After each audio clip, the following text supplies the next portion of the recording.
আসসালামু আলাইকুম রাহমাতুল্লাহ। প্রিয় বন্ধুরা, আজ আপনাদের সামনে চমৎকার ও শিক্ষণীয় একটি গল্প নিয়ে হাজির হয়েছি। ভিডিওতে একটি লাইক দিয়ে চলুন আজকের গল্পটি শুরু করা যাক। এই গল্পটি হচ্ছে হযরত ওমর রাদিয়াল্লাহু তাআলার খেলাফত আমলের একটি অসাধারণ ঘটনা। ঘটনাটি সাধারণের প্রতি মমত্ববোধের এক উজ্জ্বল দৃষ্টান্ত। হযরত ওমর রাদিয়াল্লাহু তাআলা ও ফুটন্ত পানির হাঁড়ি। ঘটনাটি হচ্ছে এক গভীর রাতে খলিফা ওমর রাদিয়াল্লাহু তাআলা মদীনার অদূরে বার নামক স্থানে টহল দিচ্ছিলেন। তার সাথে ছিলেন বিশ্বস্ত খাদেম ইসলাম। হঠাৎ তিনি দূরে আগুনের শিখা দেখতে পেলেন। খলিফা ভাবলেন হয়তো কোনো মুসাফির দল শীতে কষ্ট পাচ্ছে। কাছে গিয়ে তিনি যা দেখলেন তা ছিল অত্যন্ত হৃদয় বিদারক। বন্ধুরা, হযরত ওমর রাদিয়াল্লাহু তাআলা দেখতে পেলেন এক নারী আগুনের উপর একটি হাঁড়ি চড়িয়ে বসে আছেন এবং তার পাশে কয়েকটি বাচ্চা ক্ষুধার যন্ত্রণায় কাঁদছে। খলিফা সালাম দিয়ে জিজ্ঞেস করলেন, মা, এই বাচ্চারা কাঁদছে কেন? অতঃপর সেই নারীটি উত্তর দিলেন, ওরা ক্ষুধার জ্বালায় কাঁদছে। খলিফা তখন অবাক হয়ে জিজ্ঞেস করলেন, তাহলে হাঁড়িতে কি রান্না হচ্ছে? মহিলাটি দীর্ঘশ্বাস ফেলে বললেন, হাঁড়িতে আসলে কিছুই নেই। ওই নারীটি হযরত উমর রাদিয়াল্লাহু তাআলাকে বললেন, হাঁড়িতে শুধু কিছু পানি আর পাথর আছে। আমি কেবল ওদের সান্ত্বনা দেওয়ার জন্য হাঁড়িটি নাড়ছি, যেন ওরা মনে করে খাবার তৈরি হচ্ছে। একসময় ওরা ক্লান্ত হয়ে ঘুমিয়ে পড়বে।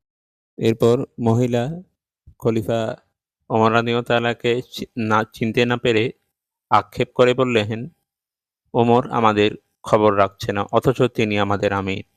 এই কথা শুনে খলিফা উমরের বুক কেঁপে উঠল।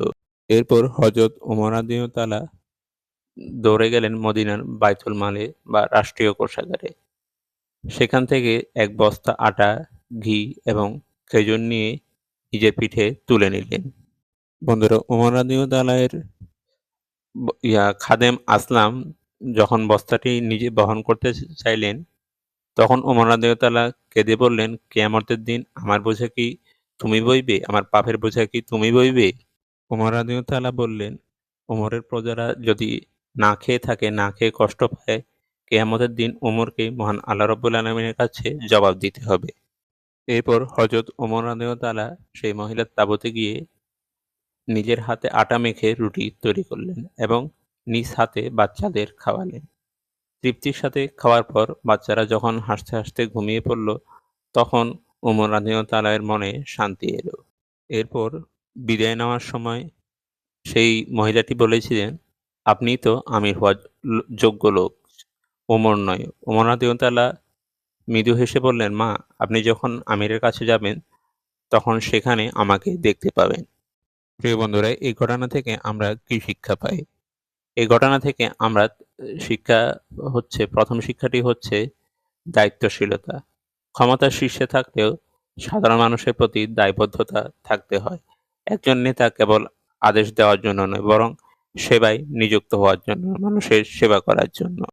২ নং শিক্ষাটি হচ্ছে কেবল অন্যের রিপোর্টের উপর নির্ভর না করে নিজে সরাসরি মানুষের দুঃখ কষ্টের খোঁজ নেওয়া সত্যিকারের নেতৃত্বের গুণ। এরপর হচ্ছে আখিরাতের ভয়। ওমর রাদিয়াল্লাহু তাআলা ভয় পেয়েছিলেন যে একজন সামান্য মানুষের কষ্ট বা একজন নাগরিকের ক্ষুধার জন্য তাকে আল্লাহর কাছে জবাবদিহি করতে হবে।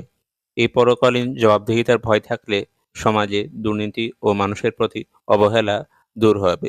প্রিয় বন্ধুরা, ভিডিওটি আজ এখানেই শেষ করছি। গল্পটি আপনার কেমন লাগলো অবশ্যই কমেন্টে জানান। ইউটিউবে সাবস্ক্রাইব এবং ফেসবুকে ফলো মাস্ট। আজ এখানেই বিদায় নিচ্ছি।